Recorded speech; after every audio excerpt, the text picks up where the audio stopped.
friends, welcome to detailed study. Today we will begin chapter 14 mathematics bus class 8.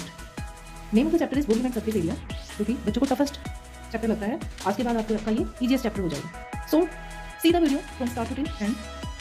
First of all, we will take some basic knowledge about the solid shape. क्योंकि जो volume और surface area निकलता है friends, वो solid shape से निकलता है, यानी कि 3 डायमेंशनल फिगर से.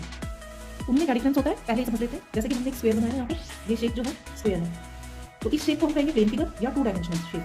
और अगर हम यहाँ क्यूबॉइड बनाते हैं तो जो ये क्यूबॉइड है इसे हम कहेंगे 3 डायमेंशनल या 3D शेप या solid shape. These are solid shapes and these are plane shapes.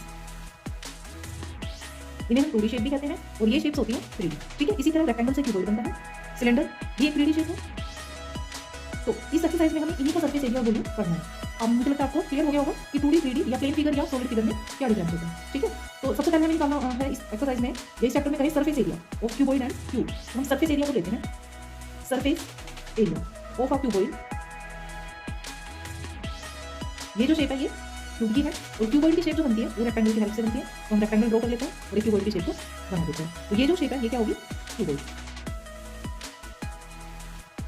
हमारे पास क्यूब और क्यूबॉइड दोनों शेप्स हैं. तो देखिए इन सब में जो इनकी साइड्स होती है वो 6 होती हैं. ठीक है, 4 sides and 1 side upper and 1 side is lower. तो इस तरह से 6 साइड इसमें होती है और 6 साइड भी इसमें होती है. बॉटम बैक और साइड की लगाकर दो साइड होती है और 6 साइड होती है. तो टोटल सरफेस एरिया अगर हमें निकालना है, पहले हम टोटल सरफेस एरिया की बात कर लेते हैं. Total surface area, total means total, सबका टोटल यानी सारी साइड जिसमें इंक्लूड हो उसे हम टोटल सरफेस एरिया कहेंगे. तो टोटल सरफेस एरिया का फॉर्मूला जो बनता है आप किसका बनेगा, क्यूबॉइड का. पहले क्यूबॉइड ले लेते हैं.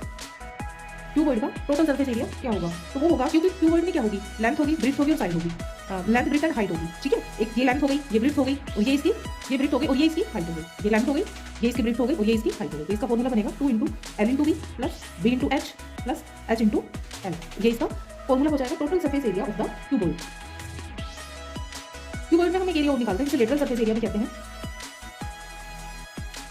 Lateral surface area of cuboid will be 2 × L + B × H.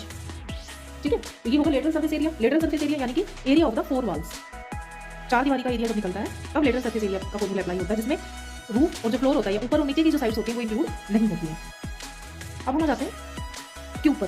तो क्यूब में भी 6 साइड होते हैं और सारी साइड इक्वल होती है. अगर क्यूब का total surface area find out करना है, total surface area of cube,